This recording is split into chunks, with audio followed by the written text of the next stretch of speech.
Father James Solomon Sims was born in Melissa, Texas on March 13, 1864. He was converted at an early age and joined St. Paul Baptist Church in Melissa, Texas.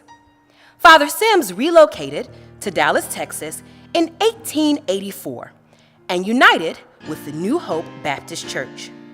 He was selected by the church to organize a mission in South Dallas. Their services were first held in the home of Mrs. Mary Janie Moore until a location could be secured.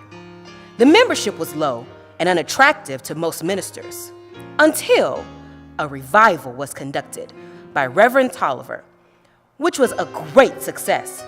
It is to be remembered that because of the success of the revival, it was agreed by all members of the mission that the mission would be for the religious foundation for the organizing of a full church. In August 1891, Salem Baptist Church was born. After 2 years of service, the church was then disclosed as an independent church and called its first pastor, Reverend C.N. Pryor.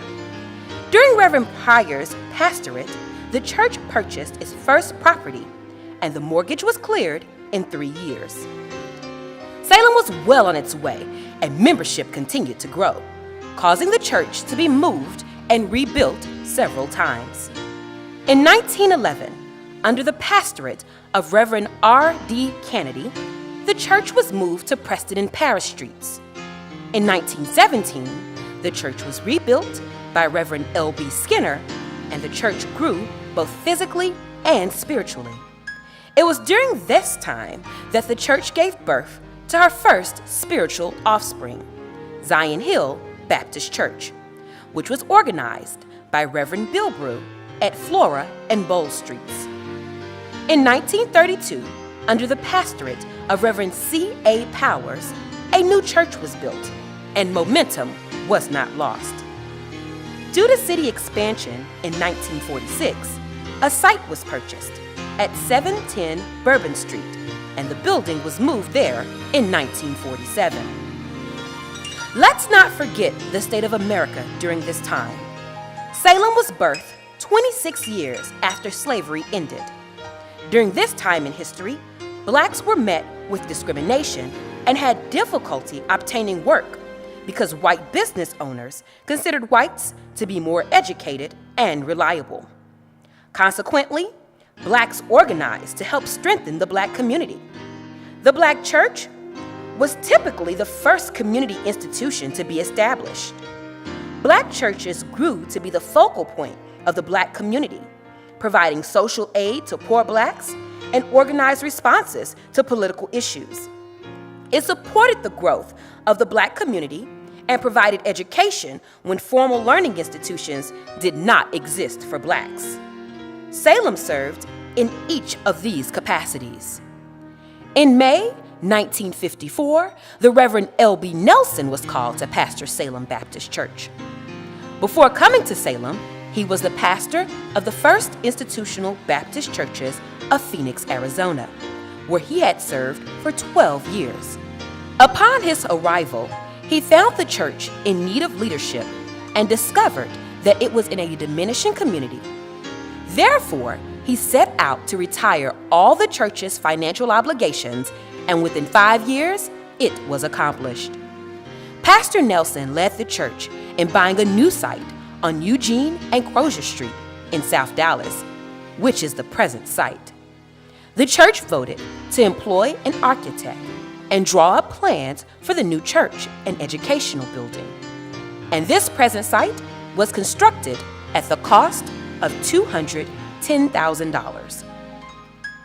From July 1954 through March 1968, the church made great progress under the leadership of Reverend Nelson. Reverend Nelson served as pastor during a dark time in America's history. During his pastorate, the civil rights movement was simultaneously occurring. The goals of the movement were freedom from discrimination, equal opportunity in employment, education, and housing, the right to vote, and equal access to public facilities.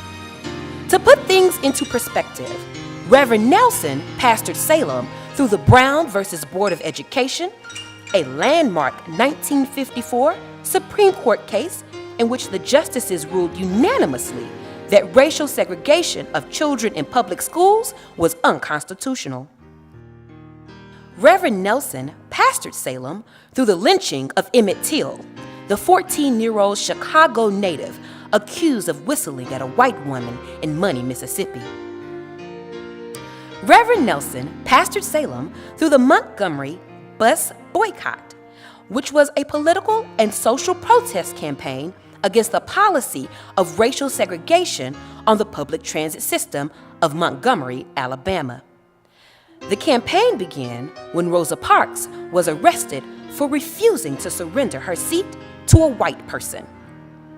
Reverend Nelson pastored Salem through the assassinations of Malcolm X and Dr. Martin Luther King Jr.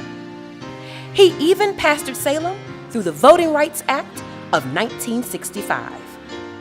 While this was occurring in America, the membership at Salem increased to 500 members, and many accomplishments were made.